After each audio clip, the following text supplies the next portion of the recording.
اللہم قنعنی بما رزقتنی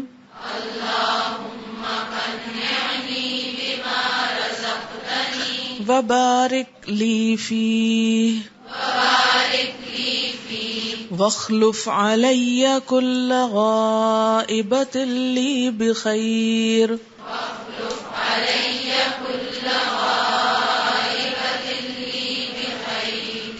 اللہم اے اللہ قنعنی قناعت دے مجھ کو بما ساتھ اس چیز کے جو رزقتنی تو نے رزق دیا مجھ کو، یعنی جو رزق تو نے مجھے عطا کیا ہے اس پر مجھے قناعت بھی دے۔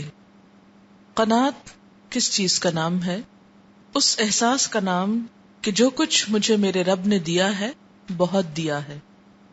مزید کی طلب ایک فطری چیز ہے، لیکن مزید کی حرص اور حرص میں پھر منفی طریقے اختیار کرنا مزید مال کو حاصل کرنے کے، یہ انسان کے دین ایمان آخرت کے لیے نقصان دہ ہے۔ خوشحال انسان وہی ہے جو اپنے رزق پر قناعت کرتا ہے، جو اس کو ملا ہے اس پر خوش ہے۔ اسی لیے ایک اور محاورہ ہے، ایک قول ہے، الغنا غنا النفس، الغنا غنا النفس، غنا نفس کی غنا ہوتی ہے، قناعت دراصل اندر سے اٹھتی ہے۔ اگر دل کے اندر وہ جذبہ نہیں تو کوئی شخص کتنا بھی مالدار ہو، کتنا بھی دولت مند ہو، اس کو اطمینان نصیب نہیں ہو سکتا۔ تو اللہ جو کچھ تو نے مجھے رزق دیا ہے اس پر مجھے قناعت بھی دے، یعنی صبر بھی دے، اطمینان دے۔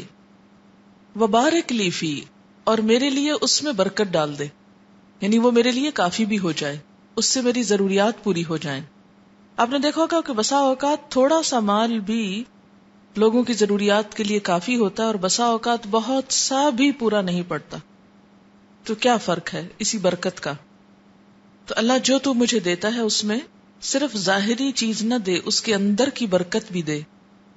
وخلف علیہ کل غائبۃ لی بخیر، وخلف علیہ میرا نگہبان ہو جا، کل غائبۃ ہر غائب ہونے والی چیز پر، لی جو میرے لیے ہے، بخیر خیریت کے ساتھ، یعنی ہر وہ چیز جو میری ہے لیکن میرے سامنے نہیں، مجھ سے غائب ہے، اس کی تو نگہبانی کر، اس کی تو حفاظت کر، اس کو تو خیریت سے رکھ۔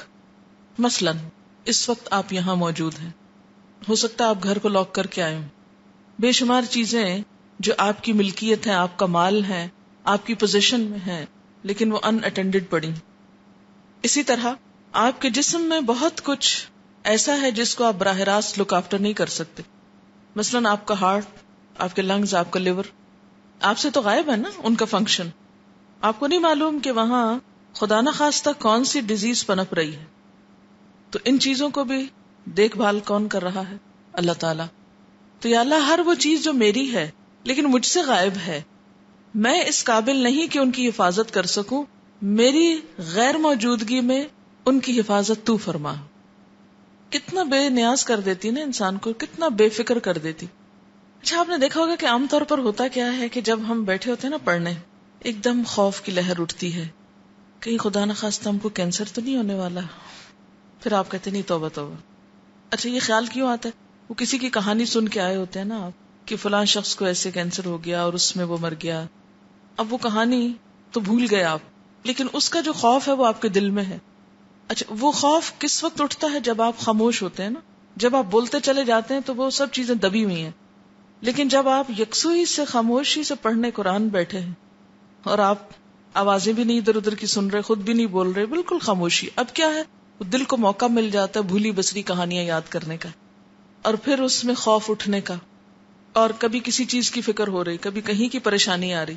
مثلا یہاں تفسیر جب ہوتی ہے آپ صرف سن رہے ہوتے ہیں نا، آپ کو بہت زیادہ اپنا دماغی کام نہیں کرنا پڑتا، لہٰذا کیا ہوتا ہے لکھتے لکھتے ایک دم یاد آتا ہے، اچھا وہ فلاں کام کرنا ہے، وہ چیز بھول آئی ہوں، وہ تو ٹوٹی گئی ہوگی، وہ تو گر گئی ہوگی، وہ بچے کو اسکول سے لینا ہے، آج اس کا فلاں فنکشن ہے، آج اس کو تو کاپی دینی تھی وہ تو لینی ہی بھول گئی۔ مثلا بہت سے ایسے فکریں جو ہم پال پال کے اپنی صلاحیتوں کو زنگ لگاتے، اس وقت اگر ہم بیٹھ کے 20 دفعہ بھی سوچیں نا کہ گھر میں فلاں چیز ٹوٹ نہ جائے تو کر کچھ نہیں سکتے۔ ہمیں بیٹھنا تو یہی ہے نا جب تک چھٹی نہیں ہو جاتی، تو اس لیے سوچنے کا کیا فائدہ؟ یہ دعا پڑھے یا اللہ جو پیچھے ہے اس کی تو حفاظت کر. اچھا کئی دفعہ کیا ہوتا ہے، اب گاڑی میں بیٹھ جاتے ہیں، آپ کو خیال آتا ہے پتہ نہیں گھر لاک کیا کہ نہیں کیا، اچھا پتہ نہیں گاڑی لاک کر کے آئی ہوں کہ نہیں کی، مجھے لگتا ہے کہ آج صحیح، وہ لائٹیں پتہ نہیں بند کی تھی کہ نہیں، اور جان نکل جاتی ساتھ ہی، روح فنا ہو جاتی. اس کا نقصان کیا ہوتا ہے ایسے توہمات کا، کہ جو کرنے کا کام ہے اس کو ہم پوری طرح نہیں کرتے، اس میں ابزارب نہیں کرتے اپنے اندر. اور شیطان کی یہ چال ہے، حربہ ہے، وسوسہ ہے کہ جب آپ کوئی اچھا کام کرنے لگے تو اس میں اتنی خلل اندازی کرے کہ اس کا آپ لطف نہ اٹھا سکے، اس کو پوری طرح انجوائے نہ کر سکے، اس سے فائدہ نہ اٹھا سکے، یہاں آ کر بھی نہ آئے اور بیٹھ کر بھی نہ پڑھیں اور لے کر بھی کچھ نہ جائیں. تو ان چالوں سے حفاظت کے لیے، یا نماز میں آپ دیکھیں کیا ہوتا ہے، نماز میں کیوں زیادہ خیال آتے ہیں کہ وہ ہم بولنا جو بند کر دیتے ہیں اور کچھ کرنا بند کر دیتے ہیں، خاموش کھڑے ہیں. تو ایسے میں اگر کوئی موقع نہ بھی ہو منہ سے بول کے یہ دعا پڑھنے کا تو دل میں دوہرا لیجئے، وَاخْلُفْ عَلَيَّ كُلَّ غَائِبَةٍ لِّي بِخَيْرٍ. جو چیزیں میرے ہاتھ میں نہیں، مجھ سے غائب ہیں، میری نگاہوں میں نہیں، میری ریچ میں نہیں، ان کے بارے میں پریشان ہو کر بھی مجھے کیا کرنا ہے، کیا نتیجہ ہوگا؟ کچھ بھی نہیں. اس لیے دل کے اطمینان کے لیے یہ دو دعائیں بہت خوبصورت ہیں. ایک، اللہ جو مجھے دیا ہے اس پہ قناعت دے، اور جو میرا ہے لیکن اس وقت میں اس کی حفاظت کے قابل نہیں، اس کی حفاظت تو فرما میری غیر حاضری میں. کل غائبۃ لی بخیر. اچھا رزق کے معاملے میں عموماً ہم راضی نہیں ہوتے نا اللہ کے فیصلے پر، نہیں ہوتے نا.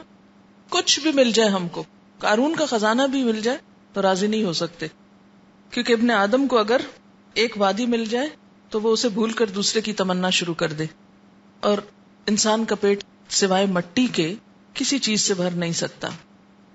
اسی لیے اللہ تعالیٰ فرماتے ہیں، ایک حدیث قدسی ہے کہ اے ابن آدم، اگر تم مجھ سے کم رزق پر راضی ہو جاؤ تو میں تمہارے کم عمل پر تم سے راضی ہو جاؤں گا.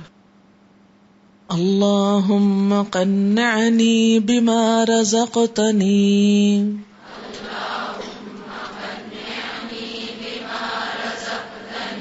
وبارک لی فیہ واخلف علی کل غائبۃ لی بخیر.